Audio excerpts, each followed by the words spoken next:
Hello, everyone, and welcome back to the Sanderlanche podcast. Today we are doing Oathbringer. We are starting part 5, so we're hitting the climax of the book, and it's come out swinging. Chapters 114 to 116.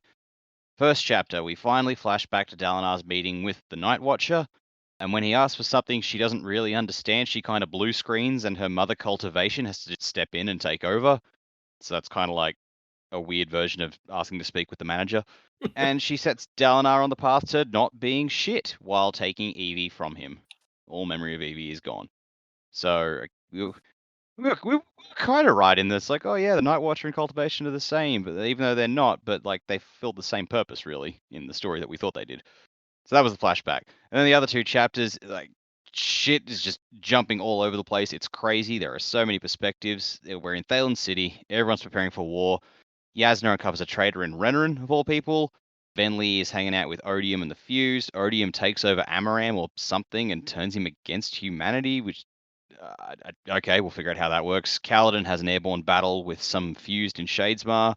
And Dalinar nearly gets crushed by rocks, but gets back up and tries to jump in front of the enemy army armed with the Way of Kings.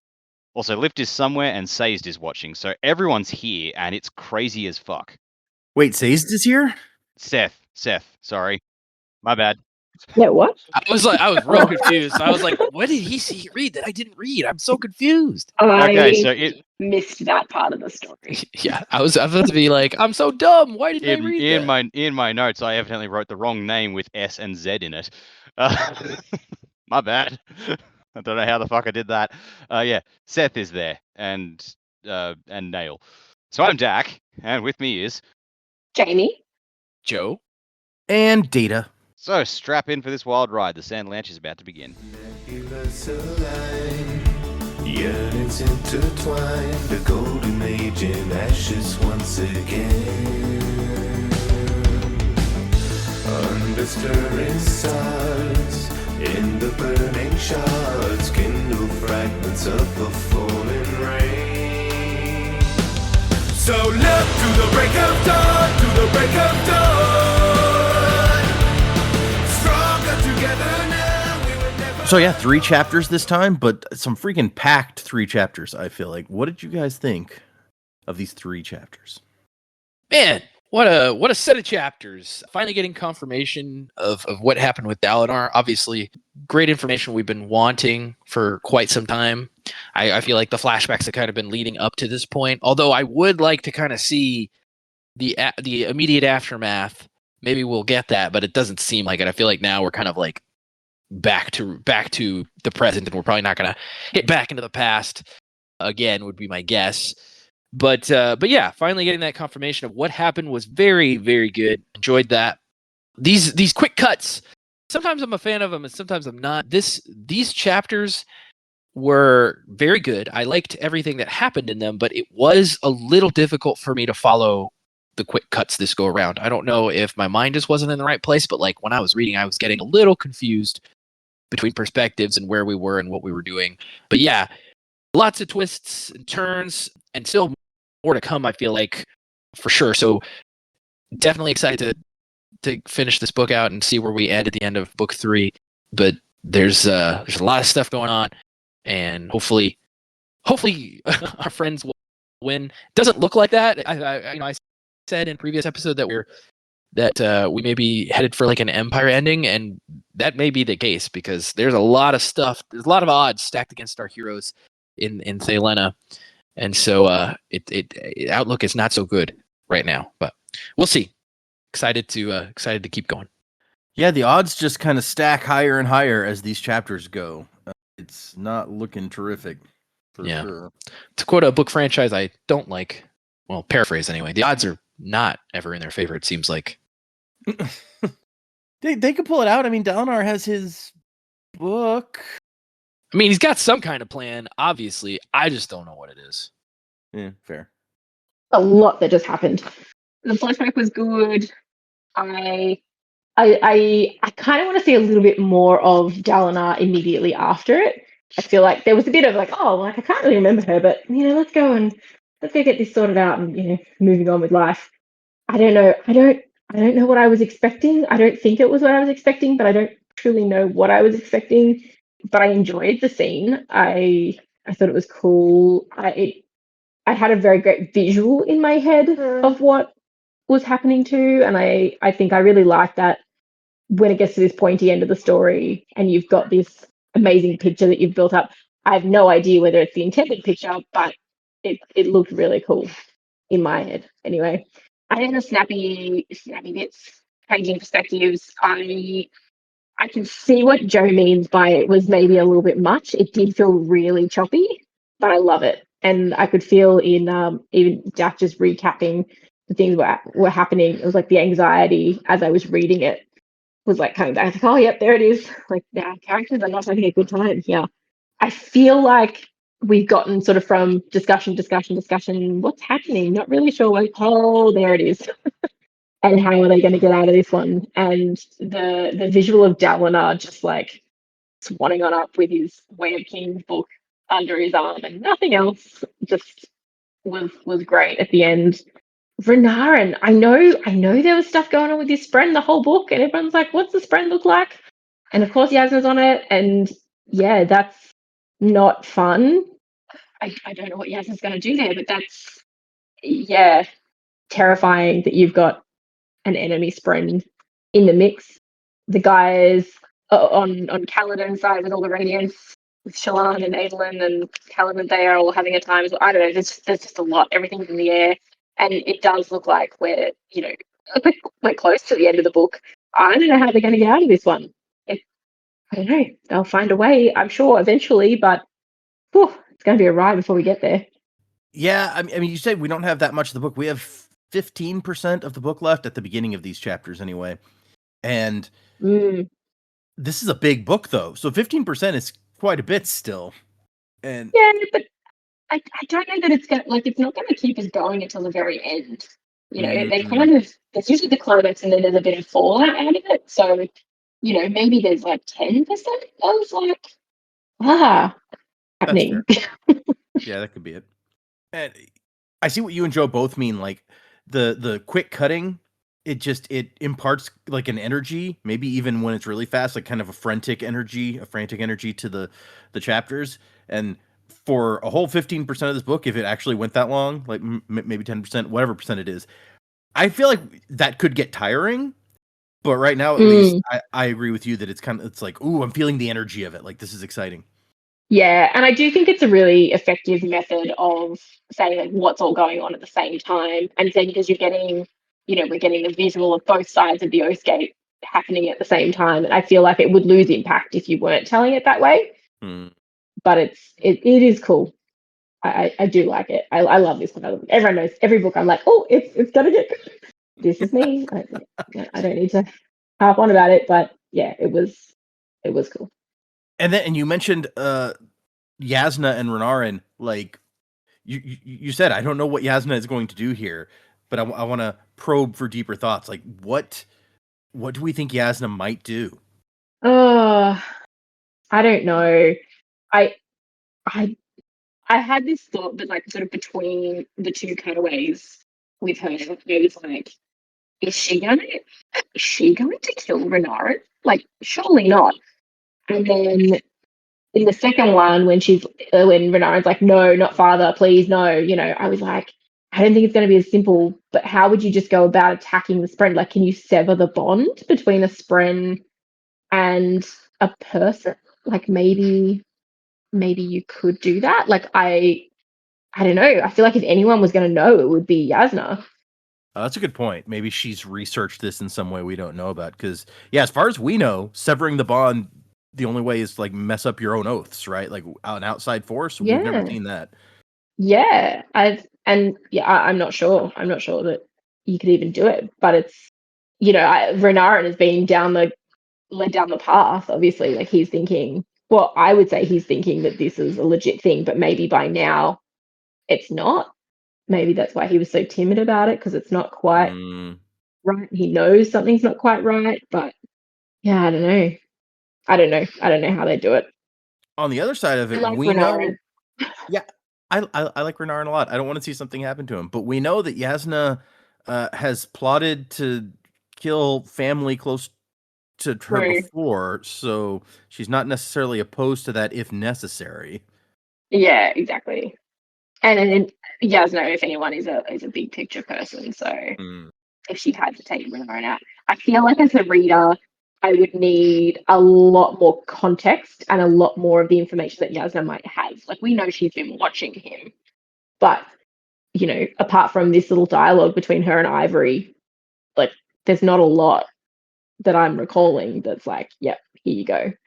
Yeah, and it's not like we've seen him do something bad or worthy of that sort of thing. Like, it would be one thing if we're like, oh, Moash killed Elokar. We've seen him do bad things. We haven't seen any of that from Renar, and so it would be hard for us, the readers, to justify her doing that, at least. Exactly. Yeah, heavy stuff. Yeah, the flashback chapter, I did have to laugh when it's like, oh, so cultivation and the Night Watcher are two separate entities. Like, this is, we sort of knew when Stormfather confirms it after thinking for so long they were the same, but then we actually see them, and it's kind of like they filled the same function. He went to see the Night Watcher, and cultivation showed up and took his memories. So we weren't wrong for the most part. We were only wrong about them being the same person, but he went to see the Night Watcher, and while there, cultivation took away the memories. We were right, damn it.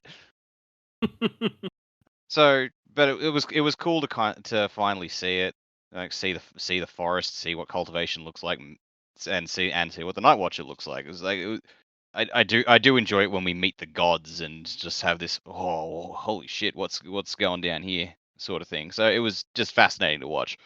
And I think that was kind of like the breather, because this is the start of part 5, and we had exactly one chapter, and it was a flashback chapter that stayed from one perspective. And then as soon as we got to the next 2 chapters, it's like you're lucky if you're making it through 2 pages before it cuts perspective to somewhere else. True. Just so much going on. I agree. I think the most striking thing was Renarin, like, turning out to, I guess, possessed by his spren is a void spren, not. And maybe that's why he was being so cagey about, oh, what do you do? I see. Okay, care to elaborate? No.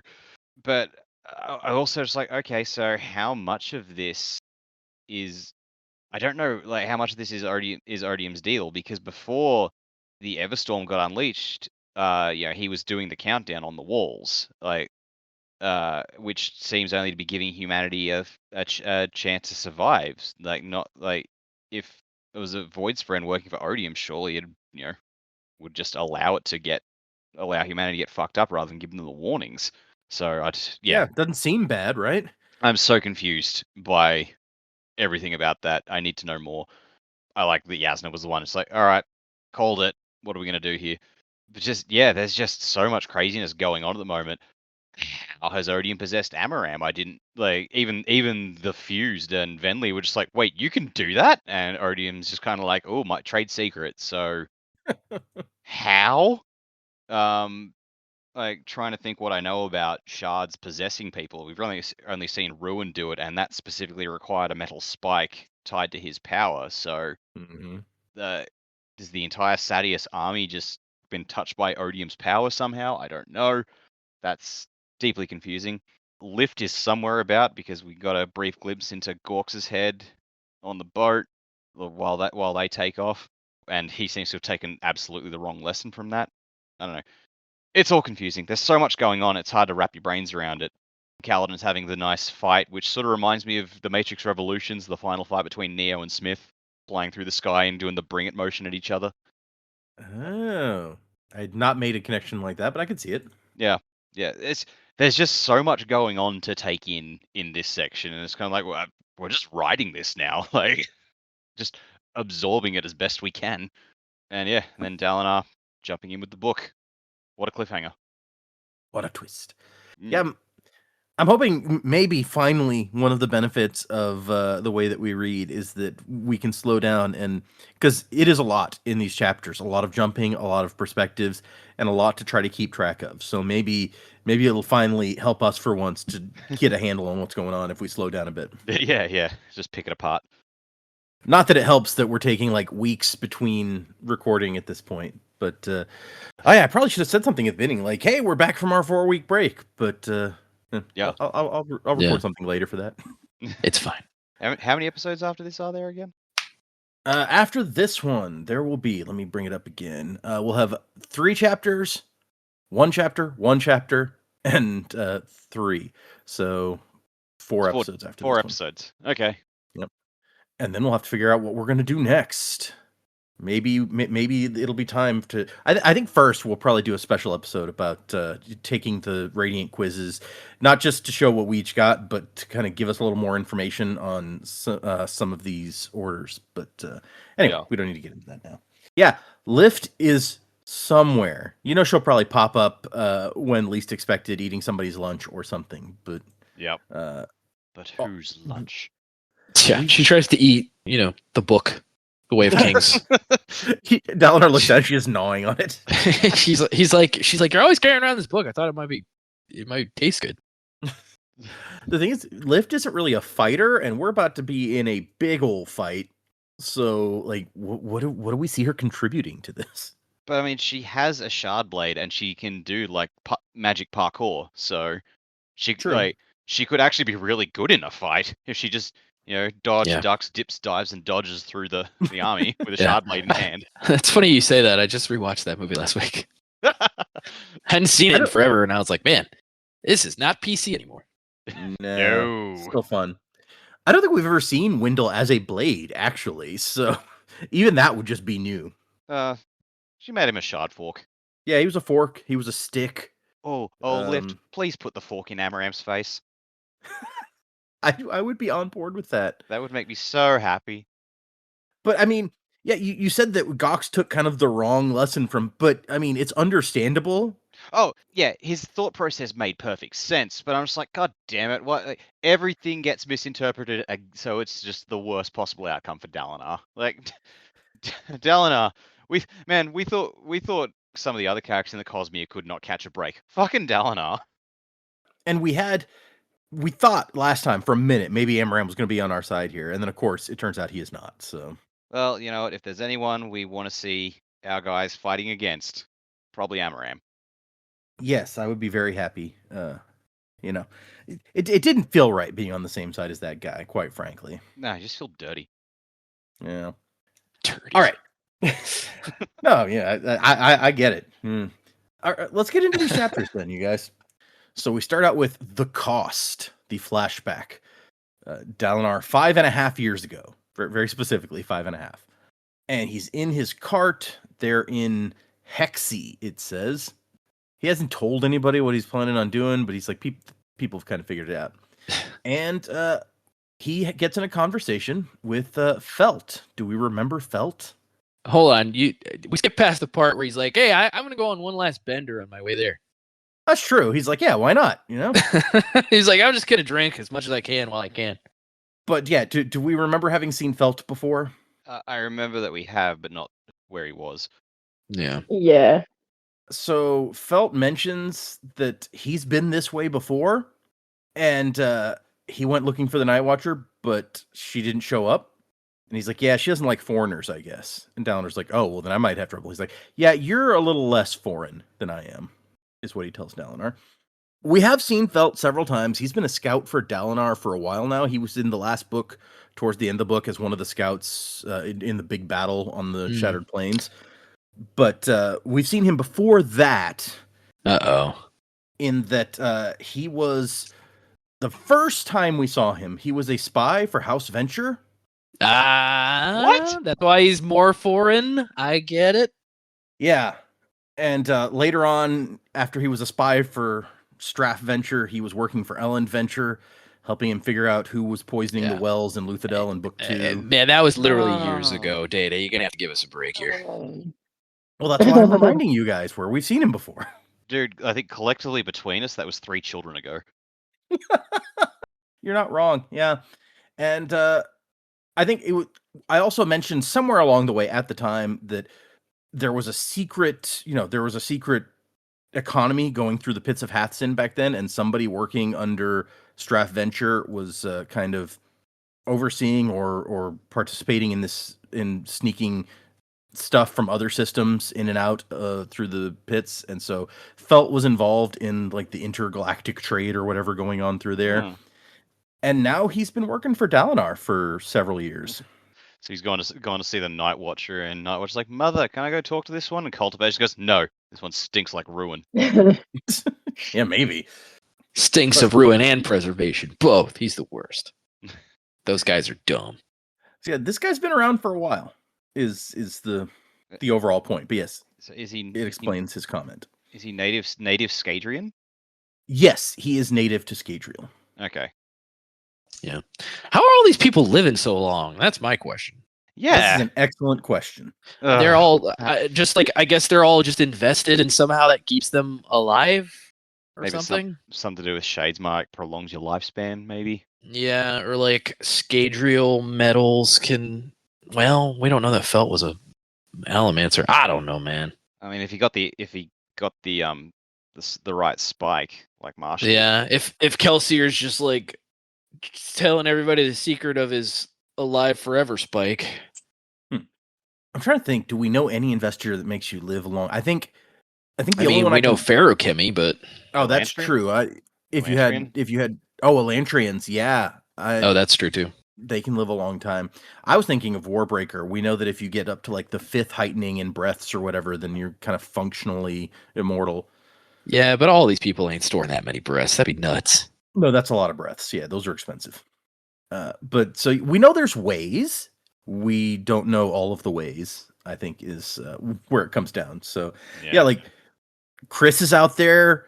We've now seen Bayon and Daemu and Galadon hanging around. Of course, Galadon was an Elantrian, so yeah, like Yeah. what Well, are these people more doing? important figures, like he's not anymore. He was. Well, Wait, when he what? showed up on this planet, he wasn't all glowy and strange skinned and stuff. He might have just been disguising himself. Yeah. Yeah. Okay. I mean, you could make the argument. You could make the argument from like a storytelling perspective that these important characters are special, so they found a way to like magically prolong their life. These random guys, I'm like, how are they doing this? Yeah. It's like this guy's just a spy, and now he's a scout. How the fuck is he alive? Yeah. Maybe he's secretly more important than we know, or maybe he's just like a bum going around the Cosmere finding odd jobs wherever he can pick them up. Yeah. Right. Or maybe that like, oh man, this is a throwback to that Patreon thing I wrote that one time. Maybe there's something to my Patreon story where they cross time and space. There you go. Maybe he's a possum hunter. Oh, that'd be Maybe cool. that's Too. how he's doing it. Yeah. He actually has a really hick accent. We just didn't know. Could be, yeah. He's like, "Hey there, Dalinar. I found the Night Watcher before. She wouldn't help me though." We chased a big ass rat in here, and then we found the secret spren. Possibly Yeah. to get the Night Watcher. That's what I would want to read that. She's like, the Night Watcher's like, I would have helped them, but I couldn't understand them. It's also you can kind of tell he's from somewhere else also because he's a real short. Dalinar notes that he barely comes up to the middle of Dalinar's chest. Oh, yeah. He's a real Lethier, way tall, tall. Yeah. I forget the Yeah. he's so tall. Yeah. Yeah. I'd like to see like in feet how tall each of these people are, like next to like Kaladin next to Kelsier. What's the difference in height? I found a chart one time, but I don't know how accurate it was. We talked about it on one of the podcast episodes, but now I gotta see if I can find it again. Cosmere height chart. Let's see what that brings up. It's like Kaladin's 10 feet tall. You're like, what the hell? No, Kaladin was super tall. That was something that came out of the discussion that we had about it before. Yeah, but because I know like everybody's saying like he's so tall, but it'd be weird if it was like Kaladin's the same height as a Koloss. It'd just be like, what is going on? dude, that would be something all right if Kaladin was the height of a Koloss. Yeah. Yeah, no, and then that's, if that's the case, how tall are these Thunderclasts? these Thunderclasts are. Didn't it not say how tall they were? I feel like it said something about them being Fucking like big. 20 feet tall. Or so. Yeah, they're big. That's Yeah, the basically this has become Attack on Titan, which I'm not a fan of. Okay, hold on. Here we go. Here's a chart that somebody made on Reddit, and I don't know how accurate it is, but I will share it with you guys. Let me make sure there's nothing potentially spoilery here. No, there's not. It's fine. And it's in centimeters, so Joe and I might be disadvantaged. But Kelsier is 179 centimeters, and Dalinar is 205. Look at that fucking grumpy Tensoon. Also, who's this guy on the far right? I don't think we know that guy. That's Rock. Yeah. Oh, it's yeah. Rock. Oh, that's his name. That's the last part of his very long name. Yes, that's right. Interesting. So, Kaladin's taller And than Kaladin's Dallin. Kaladin's 100 and... Oh, 210. Okay. I was like, 179 is not super tall. No, Kelsier. 210 centimeters Kelsier. to. I gotta do this 210 centimeters to feet. You hear the clacking of my keyboard here. 6'8". Yeah, that's not as bad as I thought. I was imagining like 8 feet tall. So 6'8" is. It's still obviously very Your tall. but friend, It's Your- more your- manageable. your friend from school, Dak, how tall would he be? Oh, he was 6'10". Oh, do you have like the gland thing where he's like super tall? I don't know what he had. Like he came from a family of extremely tall lads, and Oh, okay. Hmm. he was one of 5 sons, and all like the shortest of them was like 6'3". And I just remember thinking, your poor mother. Yeah.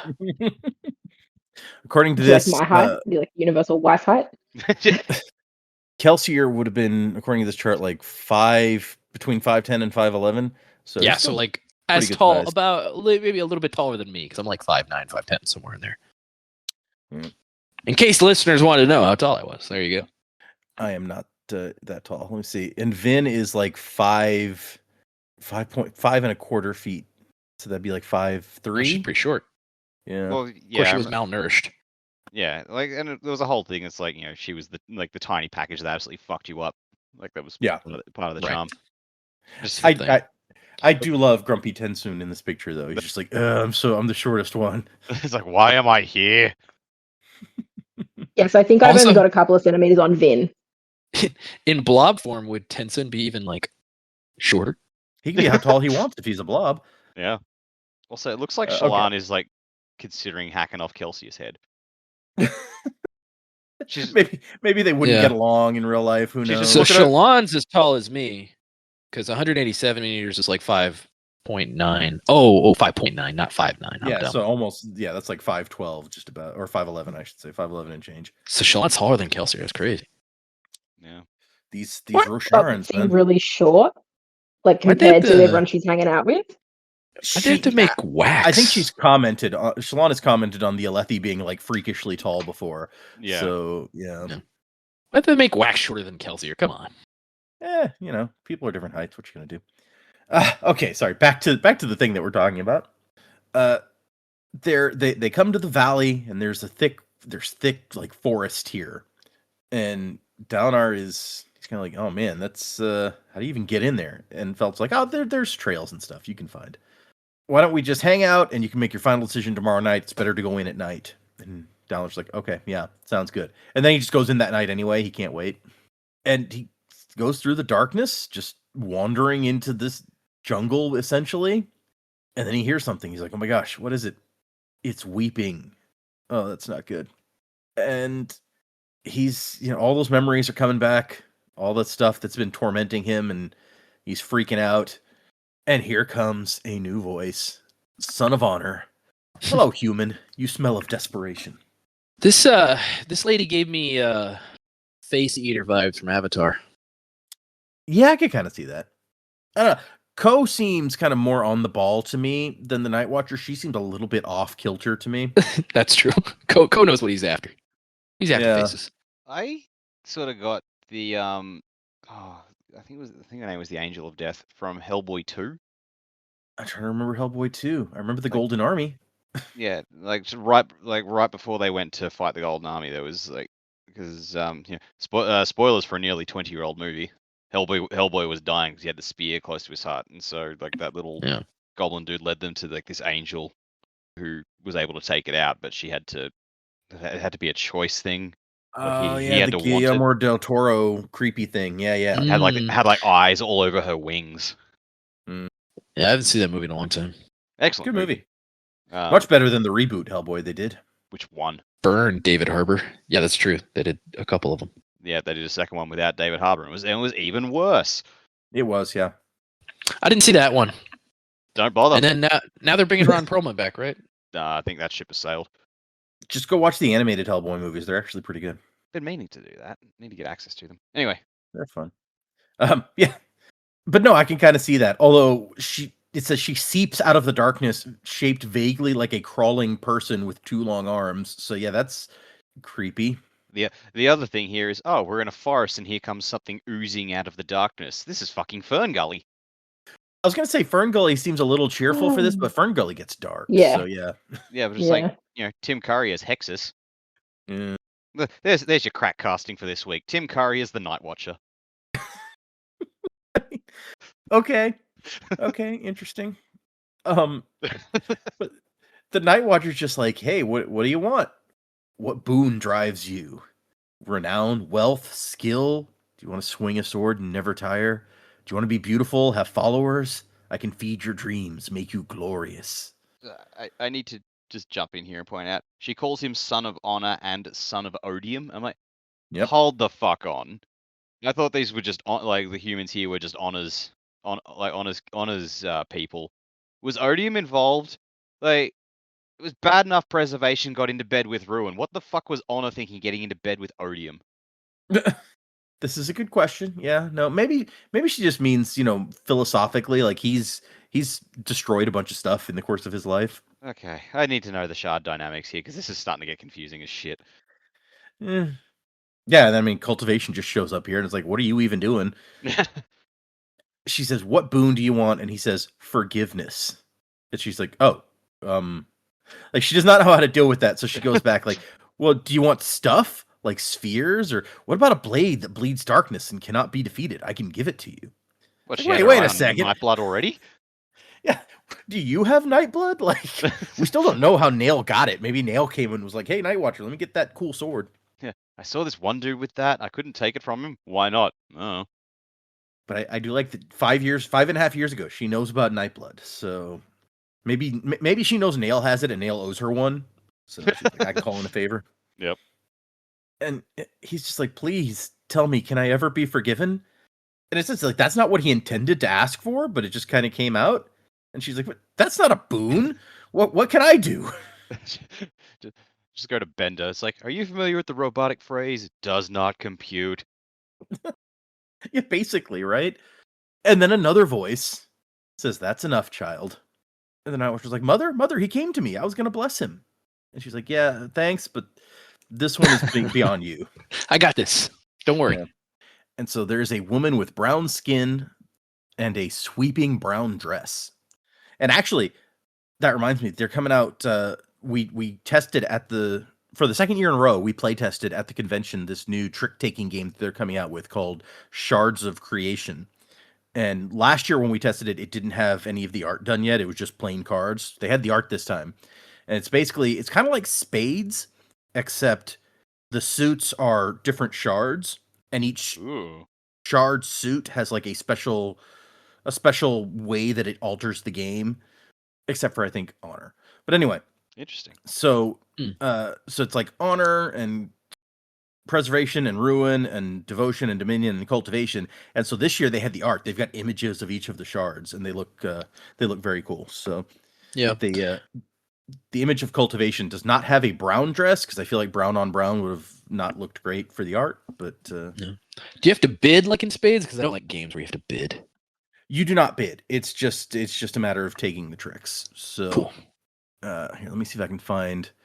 They released an image relating, showing like the cover of the game, but they're keeping it quiet at the moment. Like they haven't revealed. They say these are the first canon depictions of the people, Aona and Sky, I guess, the people who held Devotion and Dominion. We've never seen like images of them before, so they're like, we're gonna keep those secret a little bit longer. But they're still, they have come out with the images of all the other ones, and yeah, we didn't see at the con even Devotion and Dominion. We saw the other ones. So let me see if I can find the image to share with you guys before we move forward.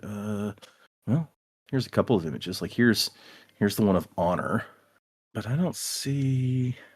I was going to bring up the cover that had little images of all of them on it. I'll have to look for that later. But yeah, so that's coming out in May. It was pretty fun when we played it at the convention, so I'll probably pick it up when it comes out. Sounds fun. It is from Brotherwise Games, for anyone out there wondering about that. They're doing all these Cosmere games. They did the Mistborn deck builder and other stuff like that. And the RPG.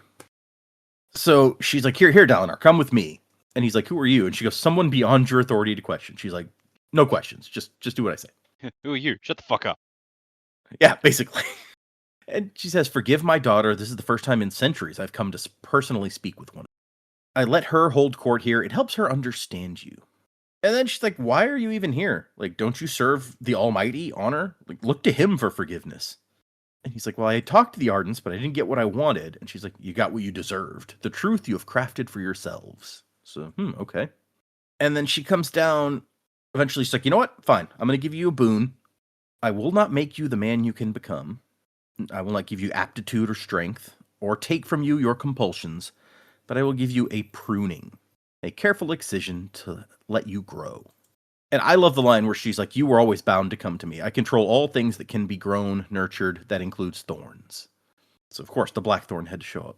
Oh, I didn't put that together. Yeah, that's cool.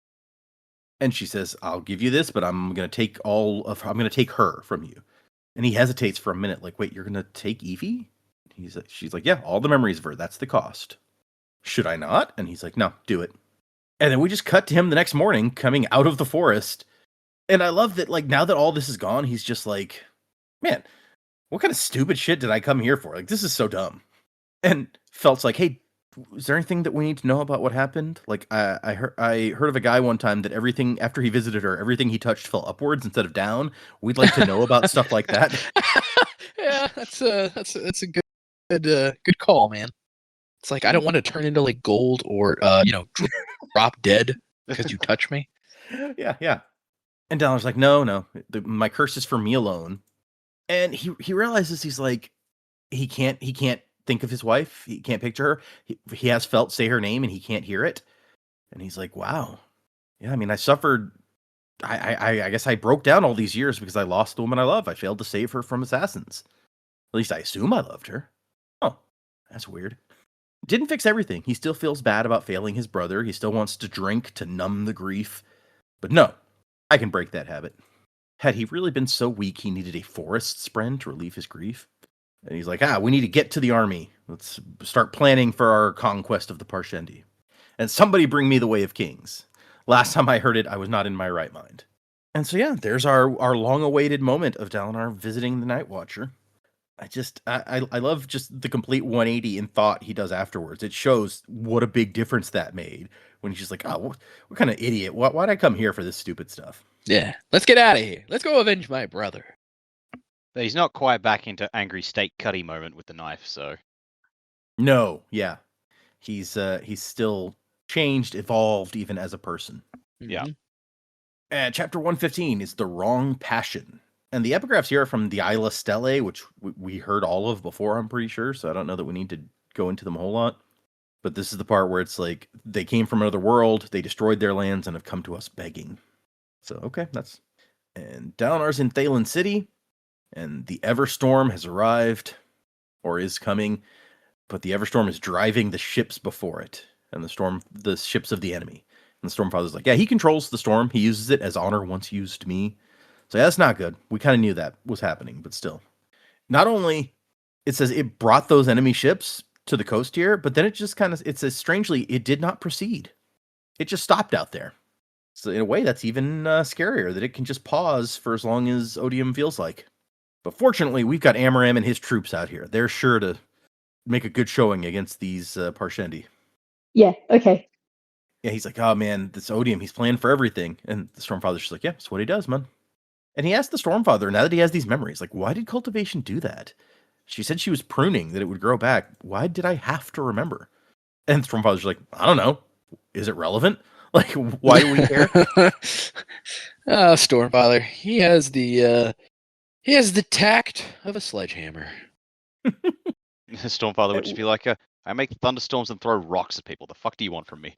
Yeah, exactly. It's like, I can't fathom, like, God, women, and why they do what they do. What do you want? Yeah. I'm literally a giant rainstorm. What do you want from me? That's cultivation shit, man. The fuck do I know about that? Go ask the Night Watcher. That's how we got in this mess. That is exactly how we got in this mess. But we cut to our crew in Shadesmar, who are watching as like hundreds and hundreds of these weird-looking spren are out there, including one like really giant, shimmering thing, and like it's just something that makes her eyes hurt to look at, this living mass of red light. And Aedel's like, oh dang it, they knew that we were coming here, this is bad. And they're kind of stuck. Like, there's a giant army here. We can't go the way we wanted to go, and we don't have enough food to turn around and try to go back the other way. So what do we do? And Kaladin's like, well, we have to try. And everyone's like, what the? Try to take on an army by ourselves, really. That's the plan. And we end with them just kind of sitting there. Like, Kaladin's like, no, we have to try to do something. And they're just like, what do we do? And we go to Yasna, who is walking around Thalen City, looking for someone in particular. And she's already decided, like, the enemy planned this attack too well. This city is lost. Battle hasn't even started, but we're fucked. So she hopes at least Amaram's band of malcontents will soak up some arrows and spears long enough to let the civilians evacuate. Nope. But I love that. It's like Yasna is the most rational to a fault, pragmatic, and just like everything, we got to go plan and we can't let feelings get in the way of this until there's this but she has this massive hole in that shaped like Amaram. It's like, as long as that guy gets fucked up, I don't fucking care. I mean, it's pragmatic to be like, we're going to get the civilians out, and in the process, let's get rid of the troops that we can't trust. Yeah, I know, Checks but out. still, I just that time she got angry at Amaram that time before. It's like, oh, he's the one guy who gets under her skin, and just Yeah. like she wants. Man, I'm part of me's hoping it's like, man, wouldn't it be great if she just threw him off through herself? It feels like there must be some more history there, and I want to know. Other than this guy wanting to marry her and her not being interested. And in the meantime, she's talking to Ivory, and Ivory's like, yep, everything lines up. The truth that has always been will now soon manifest to all. A traitor is. And she gets to where she was going, where she finds Renar and Colin kneeling on the floor, head bowed, a spren rising from his back, bright red, shimmering like the heat of a mirage. Looks like a snowflake with light drifting upward. Nothing like the sketch of a Truth Watcher spren. This is something else. And then she summons a shard blade. And then we cut away to Venli. I'm sure nothing interesting is going to happen there. It's fine. And Venli is with the invading fleet. And we meet some of the local, I guess you'd call them local Parshmen, the ones who were owned by the Thalens before the Everstorm came. And one of the fused comes up to her and he's like, "You're the translator. Like, what the heck is this guy saying?" And the guy's like, "We're not soldiers. We're like fishers. What are we doing here? We don't want to fight. Can't we come to an understanding? Like, some of these people were actually real nice to us. This is our home. Why do we have to attack?" And the fused is like, "What? No, don't you thirst for vengeance against these people who tore your family apart and treated you like dumb animals?" And the guy's like, "Well, I mean, we're glad to be free, but can't we just leave them alone and settle somewhere else?" And the guy's like, geez, these people, the ones who attacked Kolinar, were happy to fight. And Venli has to point out, well, yeah, those were the ones who grew up in Alethi culture, which is very warlike. This one, not so much.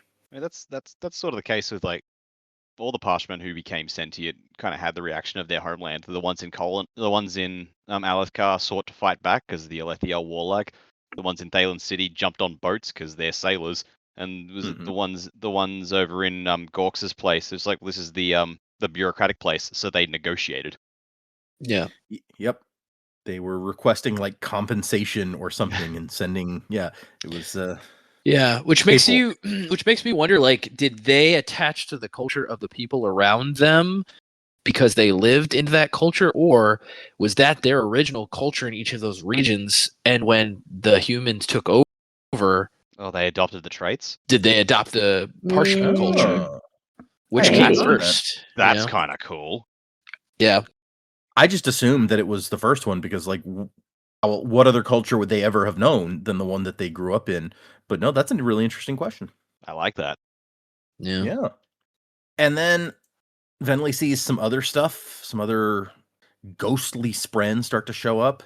And she's like, oh, these are the spirits, these are the fused who haven't chosen a body yet. The spirits of the dead, as it were, the ancient dead. And they're all showing up. But not only are they showing up, Odium has come to personally supervise the battle. Terrifying.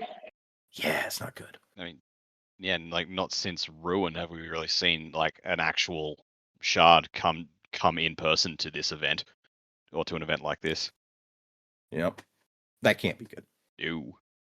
And then we Yeah, cut not unless you count the avatars of what's her name? autonomy. Nah, no, I sort of like that was her acting through people, and when they got defeated, she kind of just like, all right, whatever, and fucked off. Yeah, So- she's like, you foiled me again. I'll see you next week. I'll get you next time, Gadget. Yeah. Oh, speaking of, actually, one of the images that we saw was of autonomy. I want to see if that one came up in my Google, because it's the first time I'd seen autonomy, and I thought she looked pretty cool. Let's see here. Ah, there she is. This is not the best copy of that picture, but Autonomy. yeah, she looks like she's holding, I guess, some white sand in her hand, and also there's a bird, I assume an AVR, like Oh yeah. flying in over her shoulder. So that's kind of cool. But we cut to Teft. So we're jumping away from the area around Thalen City to see what's going on with good old Teft. He's not in a good place after the last time we saw him. Look, I No. love Teft. His name was not on the perspective character list for this part. What are you doing here? Did well- it say Bridge 4? No, Perspectives, though? It said said the the Knight- Knight's Radiant. Said the Knight's so Radiance. So Oh yeah, and his Mm. his little thing is pushing him to be a knight. yeah, technicality. He's not a knight yet. Bit of much. There are rules. There There are Gives a rules. shit about the rules. Am I the only one out here who gives a shit about the rules? Market zero. Over the line. Man, Smokey was a conscientious objector, man. He has mental issues. It's like, oh, beyond pacifism? Yeah, no. What's that? Beyond Jeez. pacifism. Also, I feel like the dude is pacifist, so I don't really He is. get He like, says that, yeah. yeah, Anyway, fucking Like- fascist. Teft is feeling a way about his friends getting hurt, and Eth even killed because of him, kind of. He'd done it again, betrayed another group that trusted him. Just like his squad in Sadius's army, whom he'd abandoned for his addiction, and now Bridge 4. And he looks up, and there's a woman standing there, made of light and air. Why are you following me? Go pick one of the other ones. Pick anyone but me. You don't want me, I'm broken. Pick Lopin, Rock, Sigzil. And then he starts hearing noises, shouts and things, and he looks over a balcony and sees some Parshendi attacking from one of the Oathgate platforms, the one that led to Kolinar. That was supposed to be locked. How'd they get through? Yep. Urithiru is under attack. So yeah, that's not good. Any theories about how they would have gotten through? No. You talking about to Urithiru? Yeah. I assume with some kind of Shadesmar magic, like they did, like how they got to Thelena, like some kind of gate. That would make sense. They kind of just crossed over in Thelana, it seemed like. Well, the ghosty things did anyway. They control the Kolinar gate. Maybe they were able to somehow connect to Urithiru from there. I don't know. Yeah. I mean, that's the way the gate works. It's supposed to connect from Kolinar to Urithiru, but Tef said it was supposed to be locked on this side, so... Okay. We cut to Navani, who goes and finds Queen Fen and her husband, and she's like, hey, this is actually, it's not as bad as it looks, Navani tries to explain to them. The new Sadius is a renowned tactician. His soldiers are well-rested, known for their tenacity. Like, this can go our way. And her not husband, consort, is like, oh yeah, this is totally winnable. And then And then it's not. Odium's like, hold my investiture. And then as they look out there, the ground shatters and a giant creature stands up out made of stone. Easily 30 feet tall, it says. So, yeah, that's not good. Big. And when we cut to Venli, we find out there are, in fact, two of them. There's two Thunderclasts out there. They were some of those spirits that Kaladin and Co. saw on the other side. But then there's something else. Like, what is that thing? And Odium shows up and it's like talking to the Fuse, like, Turash, old friend, you're looking good. Your mind holds firm. I'm proud of you. And Turash is like, yeah, thanks and everything, but I'm worried about our army. These are not fighters. They're not ready for this. Even with the Thunderclast, I don't know that we can win this. And Odium's like, oh, you thought that I brought these Parshendi to fight. No. Sorry. No. I brought them here to watch. I have another army that I've been preparing for this. But in addition, and I guess maybe not in addition, maybe this is part of the whole plan, but this red mist comes up out of the water, charging red horses, the forms of men killing and dying. It comes out of the waves, and a beautiful focus, a thrill for the fight, it says before we cut away. So yes, the thrill is here. Oh shit, it's Thrill House. It's never going to not be Thrill House for Dak. That's I warned you. This is gonna stick. like Moloch or Nergul. I am also forgetting which one is which, but those names are too hard to say. Thrill House, we're there. Moloch is Death Rattles. So I remember that. Okay. I made that mistake before, and then yeah, no, that's right. Damn you, Thrill House! We cut back over to Shadesmar, where actually things have taken a turn for the better, because most of those like spren and weird things that were waiting down there at the Oathgate, they're gone now. There's just 6 fused left guarding it on this side. And Callan's like, I mean, maybe I can take 6. And maybe we can, tweak the odds a little bit if we get some illusions going. And Aylin's like, okay, yeah, that all sounds good, but aren't you worried about where that army just went? Like, maybe this should be a concern for us? And then we go back to Odium, who says, I've been preparing these men for decades, men who want nothing so much as something to break. And so, yeah, the entire Sadius army, including a guy in shard plate on a white horse, they've all got the glowing red eyes going on, and they're turning against the city. Although then we get the cool picture from Shallan's sketchbook of the Oathgate spren, which I like. Yeah, that's pretty sick. And you can even see the sea of beads or whatever beyond that. I mean, it all looks very cool. And our last chapter for today is Alone. We start with Kaladin, who is determined he's going to protect Dalinar Kholin. He's going to take on these 6 guys. And he uses most of the rest of their Stormlight, I guess, and powers up and takes off into the air, and the fused, at least some of them, leap after him. We cut back to Dalinar, who is looking at the Thunderclasts, and he's jogging around. He doesn't have shards or anything. All he's got is the Way of Kings. And he goes, man, I hope Amaram's army is doing okay. Probably fine. Yeah. And then he feels the thrill. He's like, oh, crap, it's here. His old dear friend. And he wants to just kind of fall into it. Let the Blackthorn return. But no. Can't do that. And then here comes one of the Thunderclasts, and it's going straight for the Gemstone Reserve. It knocks the roof off, and he's like, what? Why? And he even asked the Stormfather, like, any idea why, like, what they're after? And the Stormfather's like, no, this is kind of weird. And as he runs over in that direction, he finds a Thaylen woman and an elderly man who's been wounded. It's we don't get their names, but it's pretty clearly our friends from the interlude. Yeah.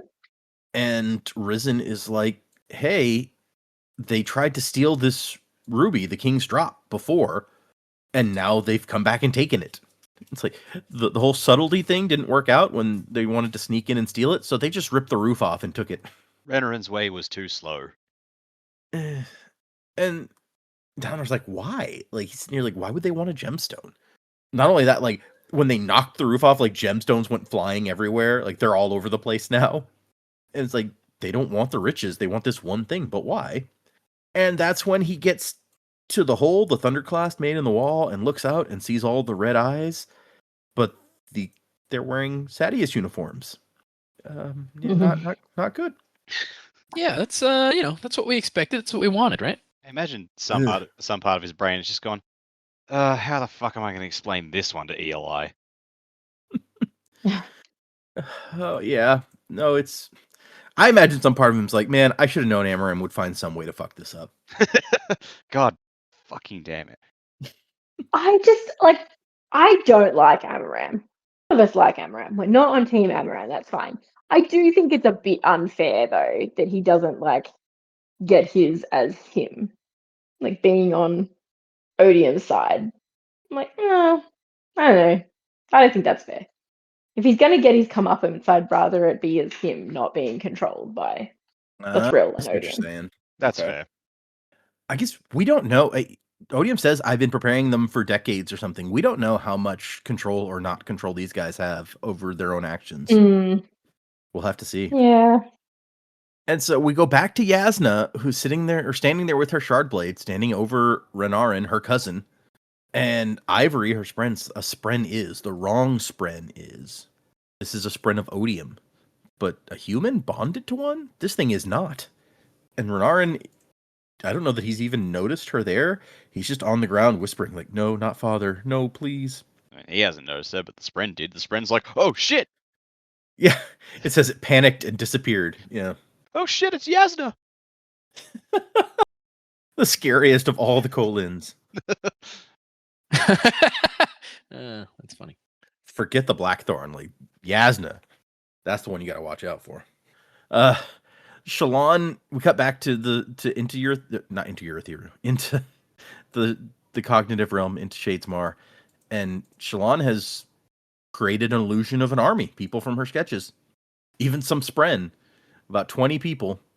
And then Adolin says, "Talon's nails." This bridge boy is really into it as he flies around.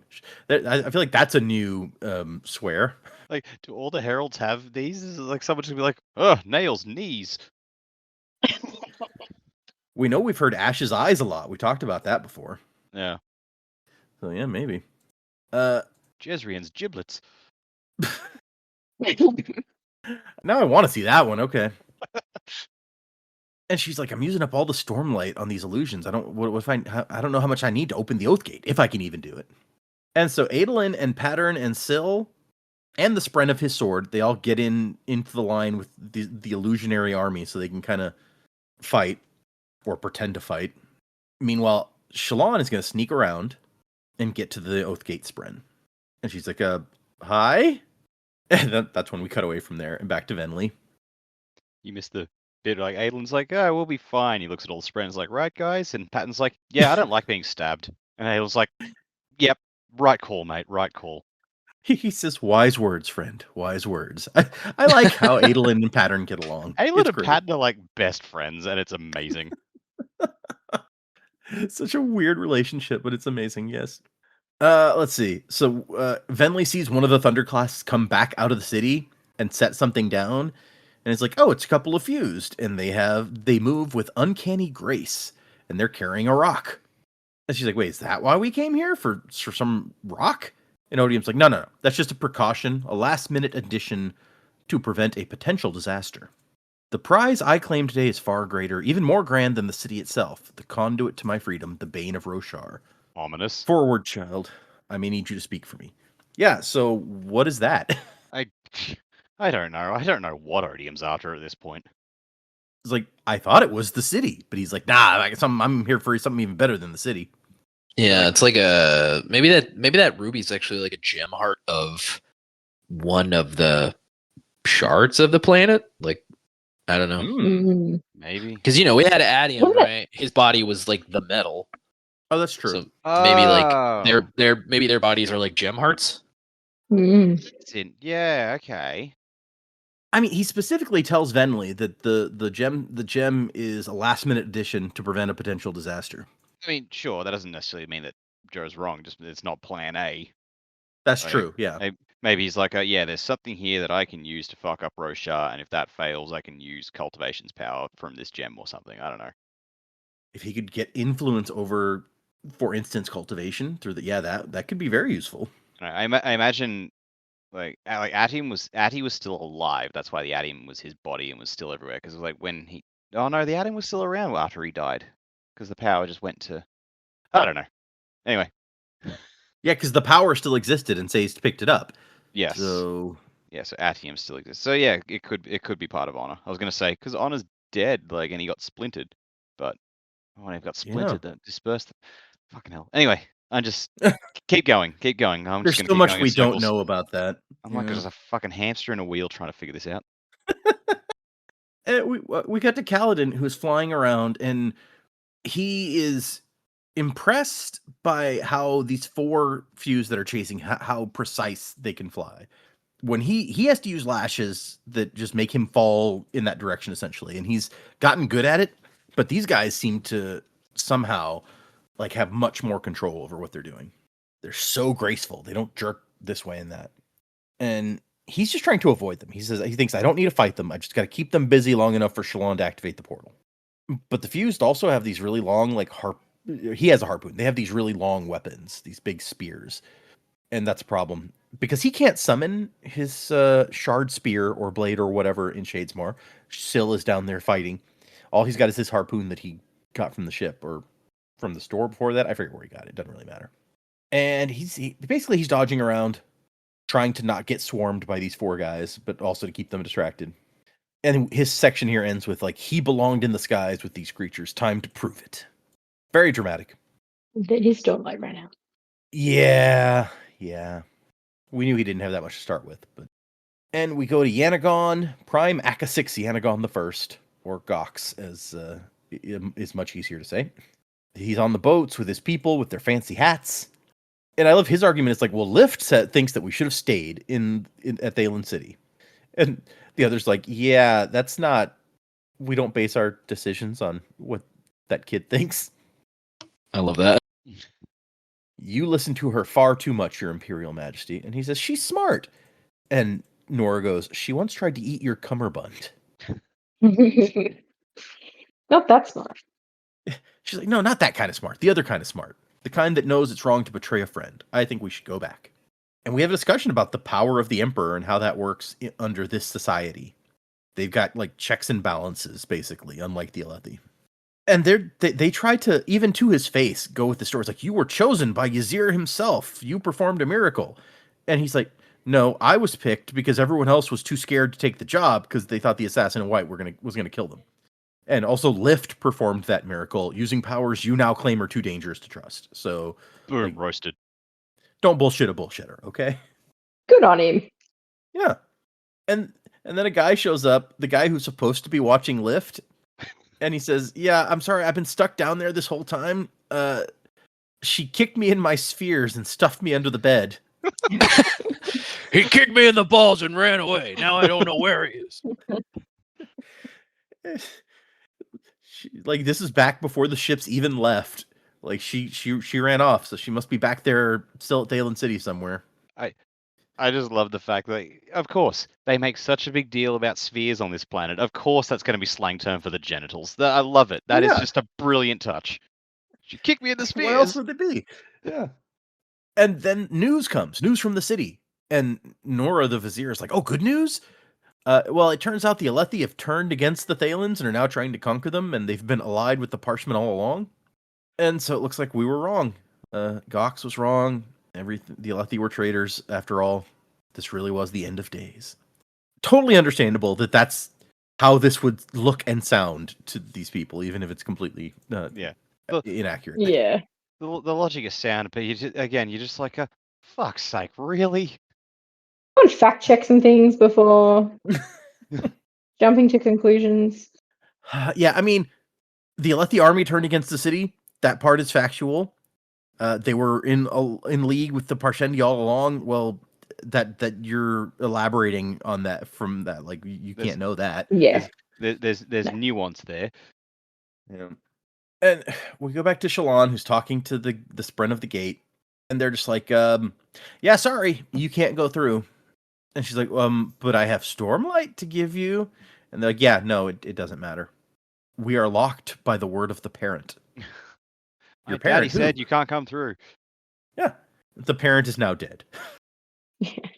So the parent, I mean, I feel like maybe honor, but it's not explicit. It's not capitalized. During their last days, prohibited travel to and from Shadesmar, so we have to obey. And she's like, oh, come on. And she's trying to argue with them. And they're like, look. Oh, it does say we're bound by honor. The rules Spren cannot break. So they're like, look, we would love to help you. Like, it would be great from our perspective if people could go back and forth again. But we literally cannot, we cannot break these rules. And she's like, but you let all those other guys through, that whole army that was here earlier. And, the souls of the dead? Nah, they didn't need our portal. We've been alone very long. We would enjoy granting passage to men again, but we cannot do that which was forbidden. So, they don't have anything against you, Shallan. They would love to go along, but they can't. Classic customer service line. Well done, guys. Oh, I don't know why, but that made me think of Bluey and Chili, who works in airport security. Oh, yeah. Is it because she's Australian? That's racist. And then we cut to Seth, who is at the battlefield, like flying above it. And Seth's like, "Oh, the Alethi have changed sides, huh?" And Nail's like, "Yep, they've seen the truth." Which that once again you're extrapolating, but and Nail is basically says like the Parchmen are in the right here. A man can rule his home until the City Lord demands his taxes. The City Lord can control his land until the High Lord comes for payment, so on and so forth. Tell me, Seth, son Naturo, who is about to swear the third ideal, whose laws should the Skybreakers follow? The humans or the real owners of this land? And Seth's like, I mean, yeah, his logic is good. There's really no choice here. Nightblood, on the other hand, gives no shits about logic. He's like, don't be dumb. Let's go fight those guys. And he's like, no, I mean, they're the rightful rulers of this land. And Nightblood's like, rightful? Who has a right to land? Humans are always claiming things. Nobody asks the things how they feel about it. Vivenna told me, I'm my own sword. Nobody owns me. Oh, goody. Nightblood has a sense of autonomy. Yeah, that can't possibly end badly. Yeah, that's going to be a problem. At the very least, he doesn't seem able to draw himself, so... Yet. I knew that was good. And Seth's like, no, I mean, I have no choice. And Nightblood's like, really? Didn't you tell me you spent 1,000 years following the instructions of a rock? And he's like, okay, well, it was 7 years. And no, I didn't follow the rock, but the words of the person who held the rock, I had no choice. But it had always been nothing more than a rock. And that's where we leave him for this chapter. Kaladin, back to him, swooping around, in and out, flying all over the fuse, trying to prove that he's the better flying guy. And he does some cool stuff. I'm not going to, like, step by step the fight here, but he makes some pretty cool moves here that they clearly were not expecting. And one of them says something. He's like, yeah, I don't speak your language, but if that was a challenge, then I accept. And that's when his Stormlight runs out. And that's, I believe, where we leave him for the chapter. Oh, dear. Yeah, I like how much bravado he's got. Like, oh, you want to challenge me? I'm in. And then, nope, falls out of the sky. It's probably. like that cartoony sound. Yeah, exactly. It's like a Wile E. Coyote moment. And then we go back to Navani, who, where she was standing with the others has been destroyed. And a bunch of people have been squished. But Fen and her consort are still okay. Hurt a little bit, but the whole tower is now missing. And you look out onto the field of battle, there's 2 giant stone monsters, a red lightning storm, a red mist coming up the coast. And she immediately identifies, like, oh, it's one of the Unmade. Oh, shit, that's not good. And there's a giant gap in the wall where the Thunderclast broke through, and just outside of that is a whole army with red eyes coming this way. It's just like, it's just a constant, like, we're fucked moment, like, just back to back.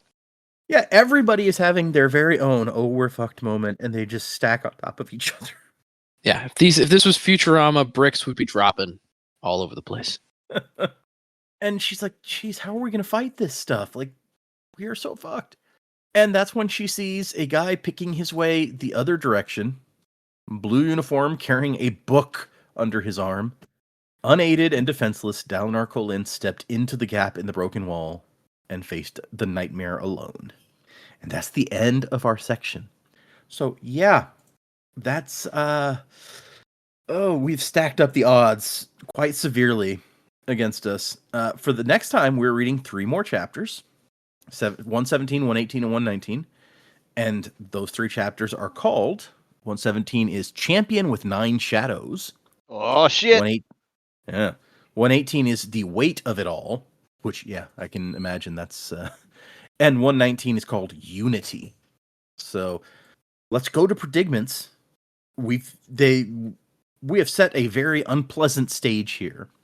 Where do we think this is going to go? We are now at the end of this section at 88% of the way through the book here. So we've got 12% left. Less than that, I guess, because the book ends at like 98% is where the end note is. Then we go into Ars Arcanum and stuff. So we got like 10% of this book left. What do we think is going to happen? Where are we going? Oh, where are we going? I think there's a lot more bad that has to come before we get anything good. That's for sure. I don't know. With a champion with 9 shadows, Yep. that can't be good. we've got 9 unmade, right? Yep. So I don't know. We know there are a few unmade around. Maybe they're all being used in the fight, which is pretty intense. I mean, it's intense already. Like, imagine preparing for this battle, then someone, Taravangian, undermines you, and then the battle is just on another level that there's zero chance you could ever have prepared for. I I don't know how they're going to get out of it. Dalinar, love to see him wield that Way of Kings, clobbering some people with it. I don't know. He's got nothing. He's got nothing available to him. So maybe the Stormfather will decide he will be a sword. Again, I don't know. It's really difficult. I am concerned. So we know that Urithiru has been invaded. I think they will probably try and evacuate Thalanar to Urithiru, which is obviously a terrible idea. I mean, they're not. I'm assuming they come through pretty close to the Oath Gate. If Shallan was like, "Hey, you opened the gate to let them through," and they're going, "No, we didn't do that," it's got to be pretty close to the gate. I'd like to see these guys be able to find a way through, whether it's using the opening that's already been made or, I don't know, conning their way through the Oath Gate. Obviously, you can get through an Oath Gate because they've done it, but we know that circumstances in Kholinar were a little bit different.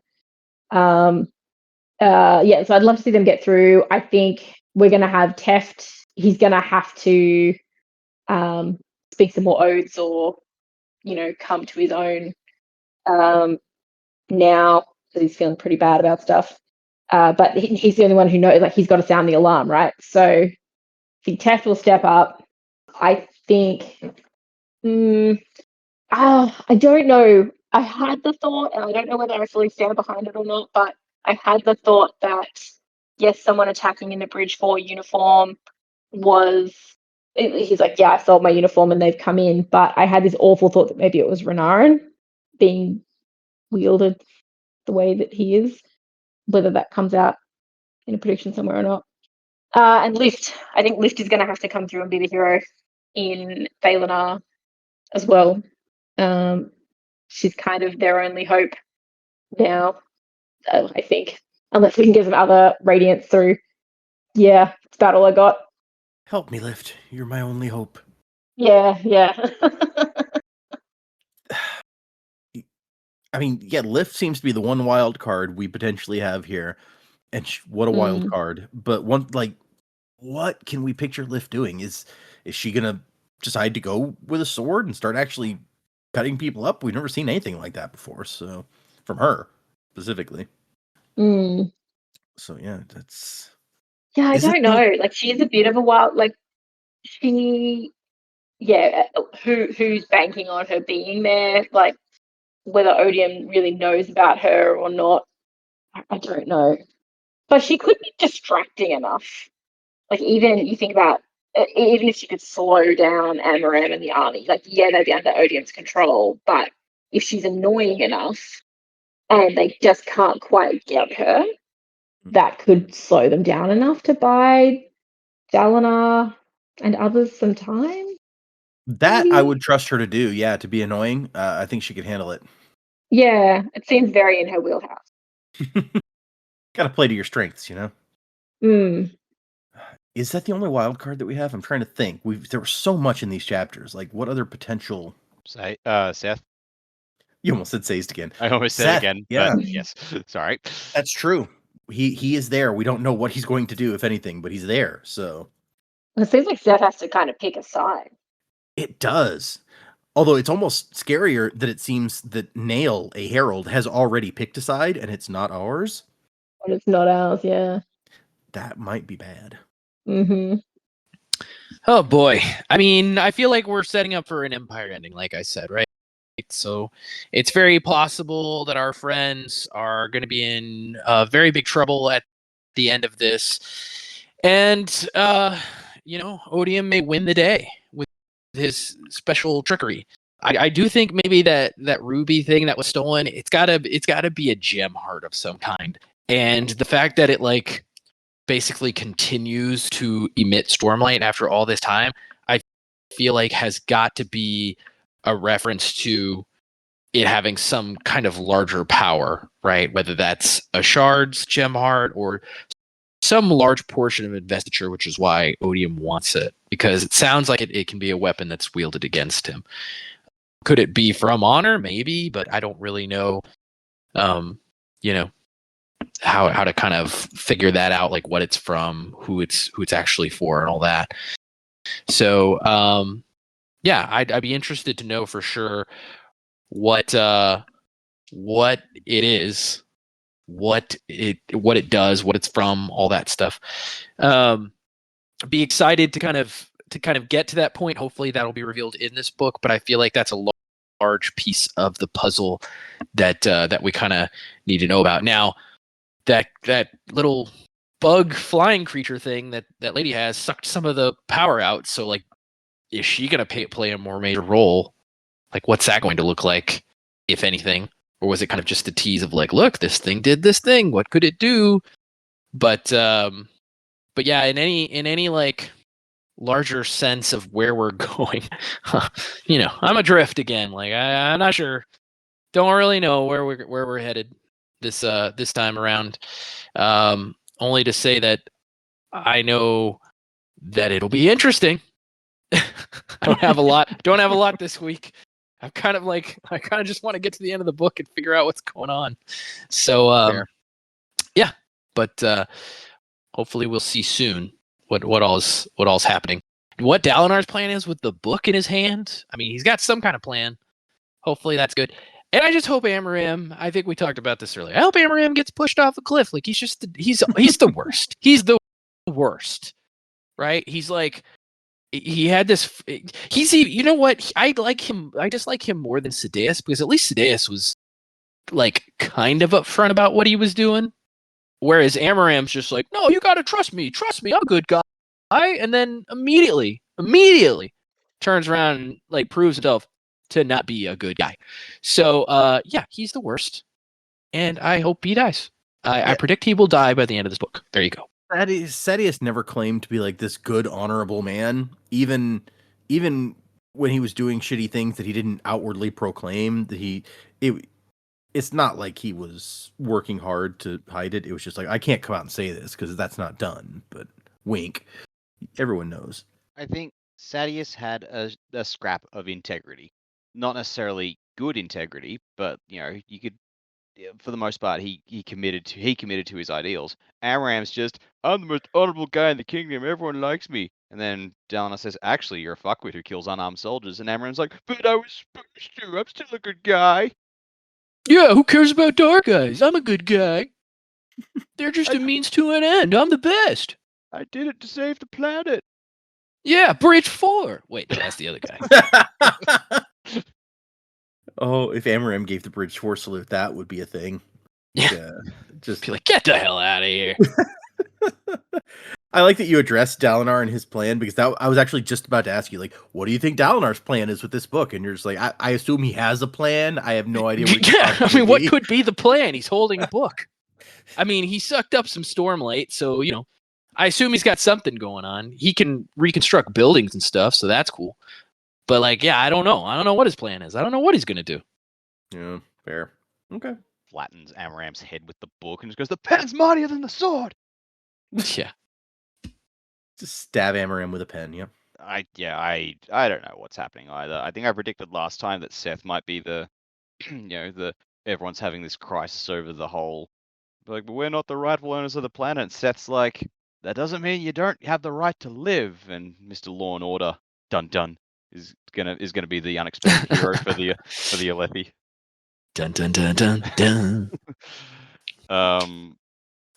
I think I'll stick to that. The fact that he's here and watching, and Nightblood seems to be pushing him to act. I'm like, all right, let's see where this goes. I would like Seth to have a moment. I would love the irony in the dude who killed their king all of a sudden becoming the hero to the Alethi.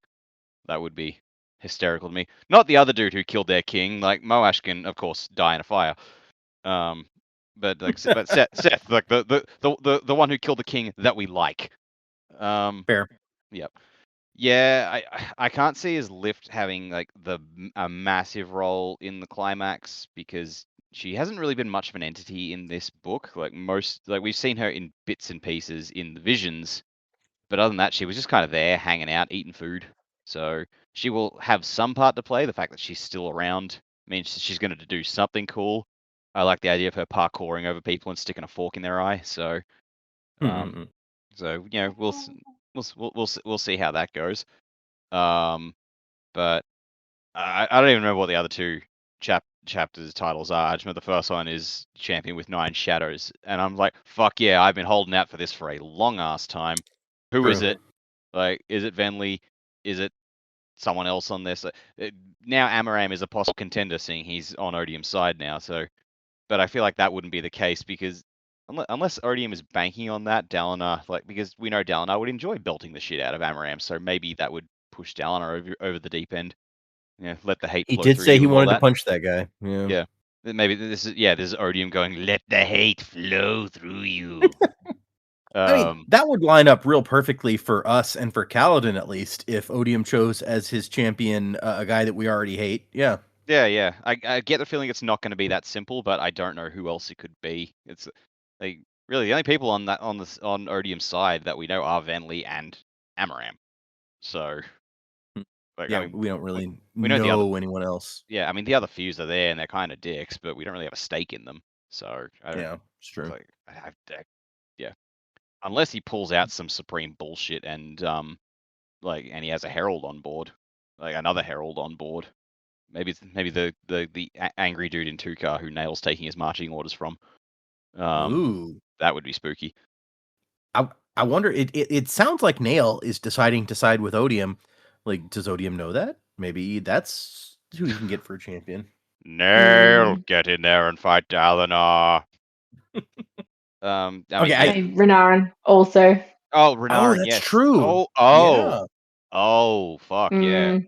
I mean, Renarin would be imagine Dalinar having to fight down his son, the one who pulled him out, not pulled him out of his funk, but made him realize how shit he was being before, and all of a sudden he's got to face him down over the in the combat field. That could be, that would be fucked actually. That would be properly heartbreaking. Jamie may have just come up with worst case scenario. That would be heartbreaking. Yeah, that'd be messed up. The only thing against that at the moment is to get there, Renarin would have to get past Yasna, and I don't know. Renarin's got that in him right now. True. Fair. But I think Renarin sounds like he would be a reluctant Odium's champion. We don't know how much Renarin's actually a willing participant in this. True, but as Odium has just proven, he doesn't need them to be willing. He just has to put Thrill House into them, and then, I don't think we've ever seen Renarin affected by the Thrill before. So that would just be all kinds of messed on the up. Battlefield. No, but I wouldn't say he's currently affected by Thrill House because I feel like if he was, he wouldn't be like, oh no, not my father. Well, he's not currently, but maybe he will. I don't know. Yeah, but good point. I'd forgotten completely about Renarin, but now that you say it, it's like that would be fucked. And of course, the whole "not my father" thing. Maybe that means please don't make me fight him. Right? Yeah. Yeah. You just blown my mind. I have one additional question for you here. So we know Seth was about to say the third ideal of the Skybreakers, which was described as he was told most Skybreakers choose to swear themselves to the law and follow with exactness the laws of the lands they visit. That's a good option. It's not the only option, they tell him. And then Nail shows up when he's about to swear the third ideal. It's like, hey, there's something you need to know about first.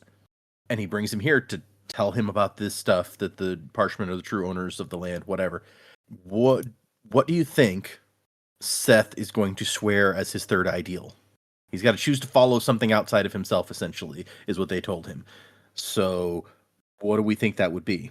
Seth's it seems like Seth's whole thing at the moment, after he had the Oathstone, he followed it and he realized that was a failing, and Nightblood's telling him I'm my own sword, I choose for myself. So maybe Seth's idea would be everyone has a right to choose for themselves how to live, or something of that nature. Okay, that would fit with where the trajectory we seem to have him on. Yeah. Okay. Like everyone has a right to live and to live well. Live well. I don't know how that would affect what choice he makes about which side of this battle to come down on, but that would be an interesting oath for sure. Yeah, I don't know. I mean, maybe he considers like, yes, like humanity took over the planet from everything, but like maybe he's just like, that's a sins of the fathers thing. That was like generations and generations ago. Like the current people were not involved in that, and if they choose to, live in peace, then like you don't have a right to kill them for it. I don't know. This is getting to some really dark moral territory, which I'm not qualified to comment upon. So like, I'm just gonna leave it at that. Okay, fair. Yeah, that's the thing. It's like this whole situation is very gray morally on both sides. I feel like so. Yeah, and I'll just say this once and leave it at that. When this first all came out that humanity took over the planet, I was reminded uncomfortably of just like colonial era history. And it's like, is that the parallel we're setting here? Like, so yeah, there's a lot of weight behind it like that. So I'll leave it at that. But that's where my mind went. Yeah, no, it makes sense. I feel like it's got to be an intentional because there is that feeling to it for sure. Yeah. Well, okay. Let's move on to we got some emails we can do. We have one that I've been holding forever because it says do not open until after Dalinar meets the Night Watcher. So here we go. We are there. This one is from Bob. And Bob says, "Hello crew, second time caller, long time listener. Wanted to send this email early in case I waited too long and forgot. While reading Oathbringer, I couldn't help but think of the similarities between Dalinar and Iroh from Avatar: The Last Airbender." Before you go any further, I'm going to say that has occurred to me many times over the course of this book. Yes. Yeah, I mean, I don't know how much I'd thought about it before, but as soon as I read that, I'm like, I can see all sorts of parallels. So, yeah. Yeah. In fact, I'd like to imagine that when cultivation works her magic on Dalinar, he enters a trance and meets a short man in green robes who pours him some tea and says, "Have you heard the story of the Dragon of the West?" Where, of course, Dalinar would respond, "What's a dragon?" Maybe I'm overthinking this, but I find at least the early life of the Blackthorn and the Dragon of the West to be incredibly similar. Anyways, love the pod. Keep up the good work. And then there's a PS, like, I just watched Avatar: The Last Airbender in concert. Definitely recommend it if you enjoy the music of Avatar: The Last Airbender, which I absolutely got emails and stuff about being able to go and see that live. The tickets were kind of expensive, so I did not end up doing that, but it did sound cool. Would love for something like that to come down here. I think they've done it for some movies, but they haven't done Avatar. All right, the next one is from "I'm Busy, Go Away." Is the signature. What? Yeah. The title is "Happy Holidays plus Futurama plus Discord." Hey gang, hope you all have a wonderful festive season. Books detour. I've recently been watching Futurama for the first time ever and have binged my way through the first 3 seasons. Needless to say, it has explained a lot of you guys' humor, and I love seeing the origin of all of the memes. Say that's at least like a fifth of our show that now makes a lot more sense to you. Right? Yeah, you may need to go back and re-listen to some of the episodes, and suddenly they'll start making a lot more sense. Yeah. Buzzing for you guys to finish this book. I'd argue it's the best structured of the series. I've always said book 2 was my favorite, but on pre-Wind and Truth reread, Oathbringer really impressed me. I'm not sure if you, Data, have seen the Cosmere Connections videos by Raffo, but might be fun to go through these with the crew as a special. I have, and I've thought about some of that sort of thing, because there's several producers of Cosmere content out there that could be interesting, but I don't know that us going through the kind of thing where you have to have watched some other person's content to understand what we're talking about is a good idea in general. I cut in here to say. One final thing, I sent this in Discord, but it may have gone under the radar. It's one of my favorite reread details. Data, it says, "Data, I thought you would bring up this exchange with Sadeas from chapter 3, momentum, with some great payoffs later." So here's the quote from the book. He looked over to Dalinar. "We need to get you some shards, my friend." "To protect me?" "Protect you? Storms, Dalinar. At this point, I'm not certain a rock slide could kill you." "No, it just makes the rest of us look bad when you accomplish what you do while practically unarmed." So then a rock slide almost does kill him later in the book. So that is the reference here. Good foreshadowing. Yeah, right? That's the end of that email. That actually reminds me that we did get a message in the Discord that I will also bring up to read real quick. Let me find it. This one is from Sasha in the Discord. "Dear JJDD, first of all, my sympathies on having to take a month-long break at the worst possible place. Someone get Nightblood, because that was an evil move on Data's part. At least there's some banger stuff coming up soon. I'm going to pause and say, we decided we need to take a month-long break. It's not my fault where the math came out where we had to end before the break. Yeah. No, it's Data's fault. Don't let him. No, it was a mutual decision by all of us to take a break. Yeah. Secondly, congratulations on definitively IDing Vivenna, and you didn't even know she was going to be there. Fun bit of fandom memory. The fans did, on the whole, know going into Oathbringer that Vivenna would make some sort of cameo, which led, when the preview chapters were coming out week by week, to the great Vivenna hunt.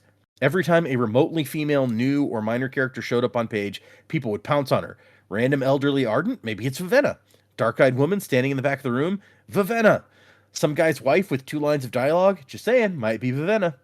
Which made it incredibly hilarious to me that actual Vivenna was not only a major character for 2 parts, but was extremely unsubtle about it. Especially once you get to Shadesmar and she straight up tells you she's from another world, and that she's a princess who gave up her throne, and that she knows the hell and is looking for Nightblood. No blink and you'll miss it cameos here. Wasn't to the time of next, Colo from Sasha. Is that really a thing? Like, honestly, I assume that Sasha knows what she's talking about.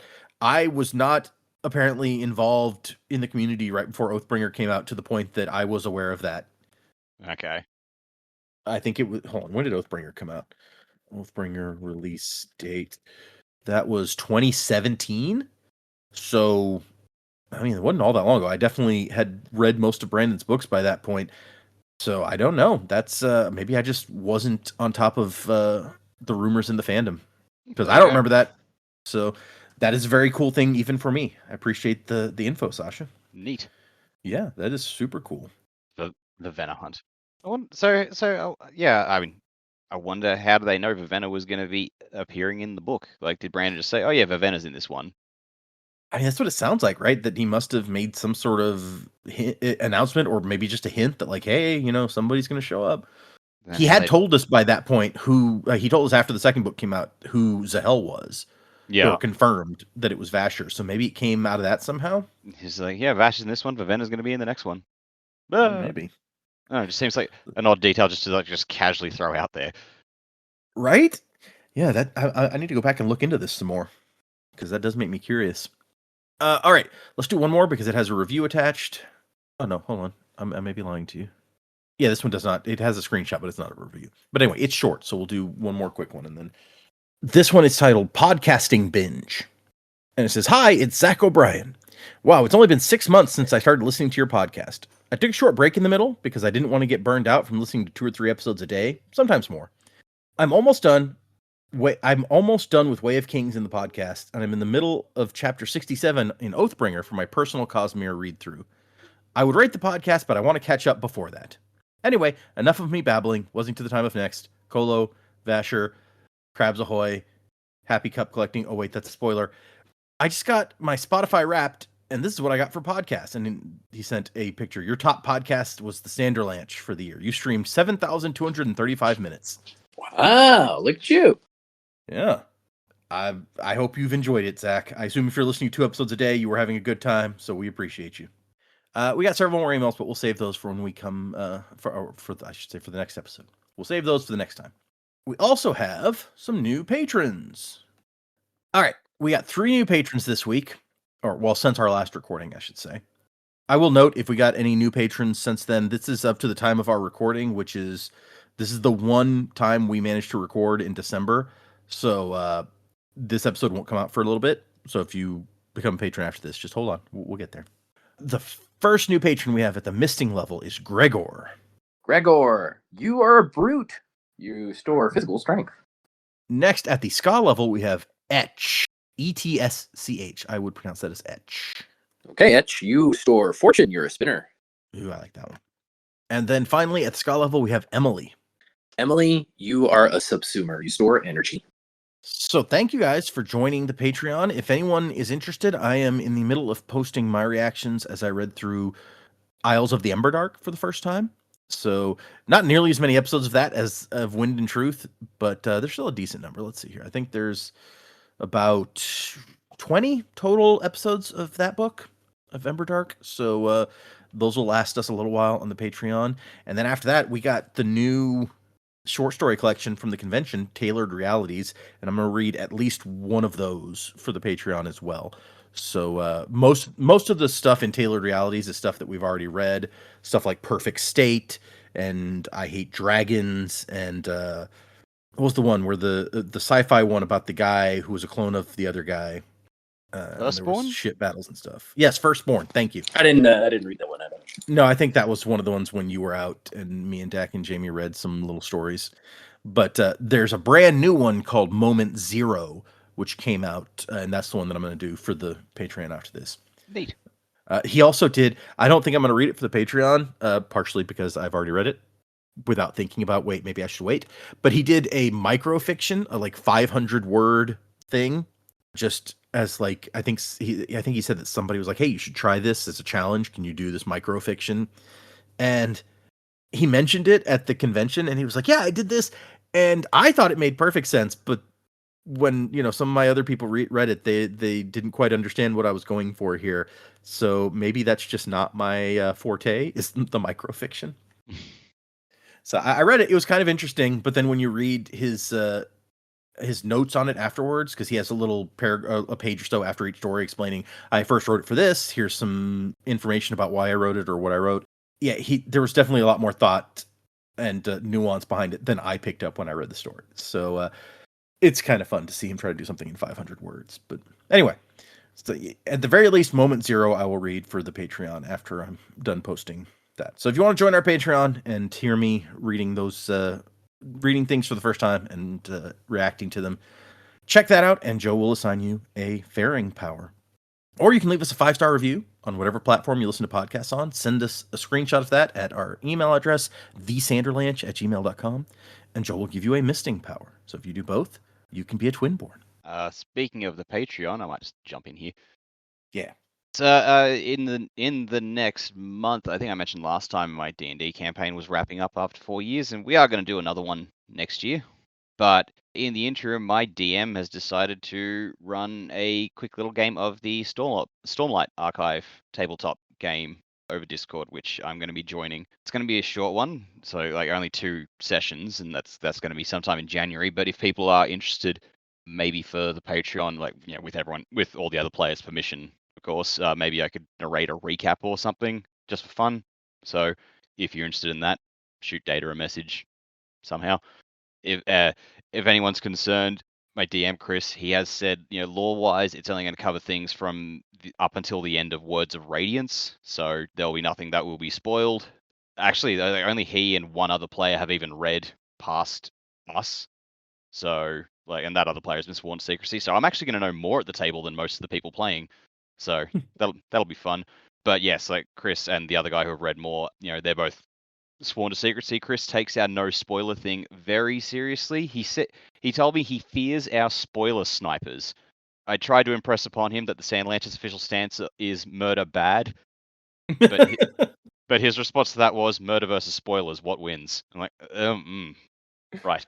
So yeah. When Dak first mentioned to me that they were talking about doing this, I was like, that might be something that the patrons would love to hear about on our Patreon. So if that, especially since they get to listen to a lot of me and not a lot of anything else, and I feel bad for them for that. So yeah, if that's something you guys would be interested in hearing, either as Patreon content or Dak talks about something as just an extra episode on here, send us an email, mention it in the Discord or as a comment on Patreon. I would love to get feedback from you guys on what kind of extra content you would enjoy. So I think it sounds cool, but I think all sorts of Cosmere related things sound cool. It doesn't mean everyone else is interested, I guess. So we'll see. Yeah. Might be. I know there are times when people are just like, oh, I'm explaining my D&D game to someone else who hasn't played it, and everyone's like, I don't give an ounce of fuck, mate. Right. Yes, I've felt that way talking about D&D games before, for sure. Yeah. Personally, I mean, I played a game or two of, or I ran a couple of test games for the beta of the Stormlight. The new Cosmere RPG, the Stormlight part. And while it was really interesting, I'm looking more forward to when the Mistborn stuff comes out in this next year. I feel like that would be more fun to run. But what do you guys think? How many of you guys out there are participating in the new RPG in one way or another? They had a big event at the con, and I didn't play in it. I thought about signing up to DM. I decided that I didn't want to dedicate like 6 hours of my day to that and leave my wife alone at the con, not while I did that. And then they handed out to everybody this pin that I've been wanting that So I was disappointed that I didn't go at that point and get this pin that I've been trying to get for years. But anyway, what else do we need to mention at the end here? Do you need to do like a quick con recap at all, or like, do we need to talk about like the next secret project at all? That is a good question. Yeah, we'll go. I won't go into con recap, but we will at least touch on that part. So one of the other things that came out of the convention at the big Brandon's always making announcements at the book release. The new one is a new secret project is on the way called The Fires of December. He read out the first 1.5 to 2 chapters. I forget if you read the entire second chapter. He was like, look, guys, this is going to be a long reading because if I don't read more than just the first chapter, you're not going to understand what's going on. So he's like, this is going to be 45 minutes or an hour of me reading. If you guys don't want to wait for that, I will not blame anyone who wants to stand up and walk out. It's fine. I did see a couple of people walk out at that point, which kind of shocked me, frankly. But I was like, no, I'm here for it. Yeah. And it's definitely going to be an interesting thing. He says it's the newest book in Hoid's Travails, is what he's calling this thematic thing. These stories where bad things happen to Hoid, which, yeah, it's awesome. Right, yeah. But we will obviously have to figure out where to put that in line on the show. The cover that they've shown looks beautiful to me. I can't wait for this one. And it's going to be... I think he announced that it would be the official release for next year's convention. There's going to be a crowdfunding campaign in March. So if you guys haven't seen that yet, go out and get signed up for the crowdfunding campaign. For not only will the new secret project be involved, but it will also include the 3 stories that he's like Hoid stories that they're turning into like storybooks, like picture books, which includes The Girl Who Looked Up from the book that we've just read. Includes the Wandersail story from The Way of Kings. Actually, is it 4 stories? Includes one that we haven't gotten to yet that shows up in Rhythm of War. So those look very cool. I'm excited for those. But check that stuff out. I do want to go into more details about the convention. I don't think that this is the right place for it. Maybe I will still end up doing a different, either for Patreon or for release during our big break where I talk about the convention. But there was some fun stuff that went on there. I came close to winning trivia overall. It was like a room of 750 people doing 8 rounds of Sanderson trivia, and each round people won prizes. The top 10 won some kind of prize in each of the 8 rounds. But first place overall got like this life-size glowing like Syl spear. Oh my god. And I was like, oh, that looks so cool. But how would I ever get that home? And as soon as I said that to my wife, they were like, and it even breaks down to fit easily in your bag so you can get it home. I was like, oh, I want that spear. At the end of round 7, the second to last round, they announced the overall standings, and Data was number 1 in the room of 750 people. God damn, to win the prize. The very last round was Isles of the Emberdark trivia, and I was like, oh, I just read this. I got this. I missed 2 questions and got passed up by a guy who had won. Actually, like, I came in 3rd place in 1 round and 5th place in 1 round, but was still overall in 1st place at the end of 7 rounds. So I was like, I guess some of these people just are really good at a couple things and not good at the rest.